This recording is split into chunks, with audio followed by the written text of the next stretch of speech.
যেভাবে বেরিয়েছি, হাতে গায়ে এত সব জিনিসপত্র, তো মনে হচ্ছে কোনো যুদ্ধে যাচ্ছি। আসলে আমরা যাচ্ছি একটু কিছু এক্সকারশন করতে।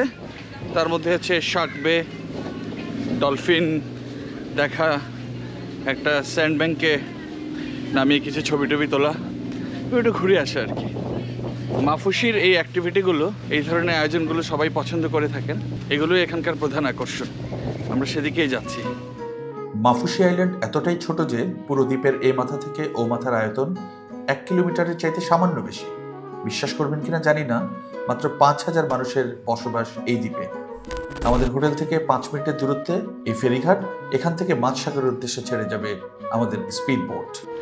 এই স্পিড বোটে বসে পড়েছি। স্পিড বোট আমাদেরকে নিয়ে যাবে এক্সকারশনে, এবং আমাদেরকে ঠিক যখন যাত্রা শুরুর সময় একটা ওয়াটার বোতল দিয়েছে স্নরকেলিং করার জন্য, এই ধরনের গ্লাস এবং এই সেটটা দিয়েছে, আর সঙ্গে একটা লাইফ জ্যাকেট তো আছেই। পা পরার যে শুজ সেটাও আমাদেরকে দিয়েছে। এই শুজটার নাম ঠিক আমি জানি না। আজকে রাফ ওয়েদার থাকার কারণে অনেকগুলো বড় বড় ঢেউ, ঠিক এমন মাঝ সাগরে যেমন উথাল পাথাল ঢেউ থাকে, ঠিক এমন ঢেউ। ফলে বোটের অনেকেই অসুস্থ হয়ে পড়েছেন, প্রচন্ড ভয়ও পেয়েছেন।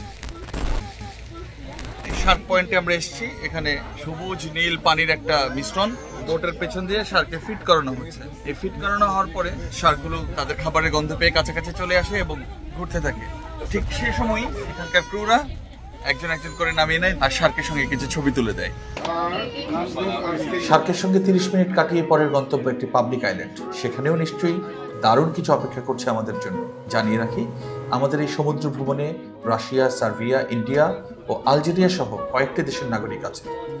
জায়গাটার নাম ফুলিদো। এটা একটা পাবলিক আইল্যান্ড বা লোকাল আইল্যান্ড, যেখানে মানুষজনের বসবাস আছে। আর এই আইল্যান্ডে আজকের এক্সকারশনের অংশ হিসেবে আমাদের বোট থেমেছে।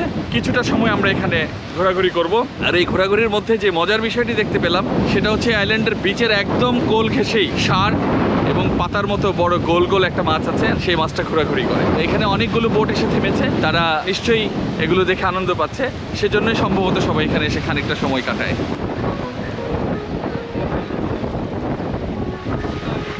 ফুলিদো আইল্যান্ডেও বিরতি ছিল 30 মিনিটের মতো, তারপর আবার ছুটে চলা।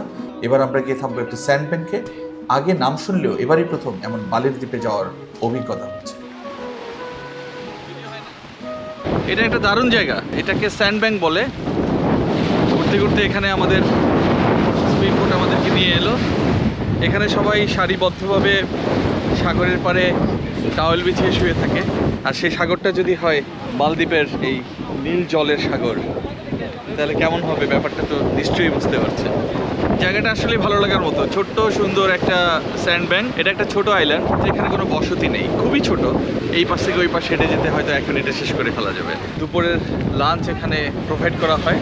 দৃশ্যটা খুব দারুণ। সাগর পাড়ে বসে লাঞ্চ খাওয়া এবং এই সময়টা উপভোগ করা সত্যি সত্যি দারুণ এক দৃশ্য।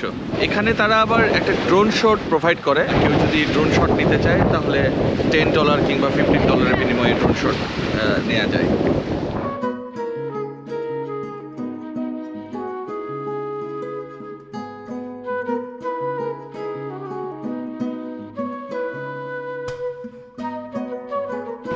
Hi, hello. Are you from Russia?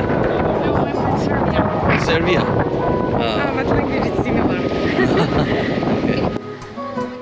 প্রথম দিকে সাগরের ঢেউ বেশি উত্তাল থাকলেও সারা দিন ঘোরাঘুরি শেষে স্যান্ডব্যাংক থেকে ফেরার পথে আর তেমনটা পাইনি। ফলে অনেকটা শান্তিতেই ফিরতে পেরেছি। ফিরতি পথে জানিয়ে রাখি, আমাদের এই ট্রিপটি এরিনা হোটেল থেকেই নিয়েছি। জনপ্রতি খরচ হয়েছে $100 করে, আর পুরো টাকাটাই আমাদের উসুল হয়েছে। এখন বিদায়, পরের পর্বে দেখা হবে আবার।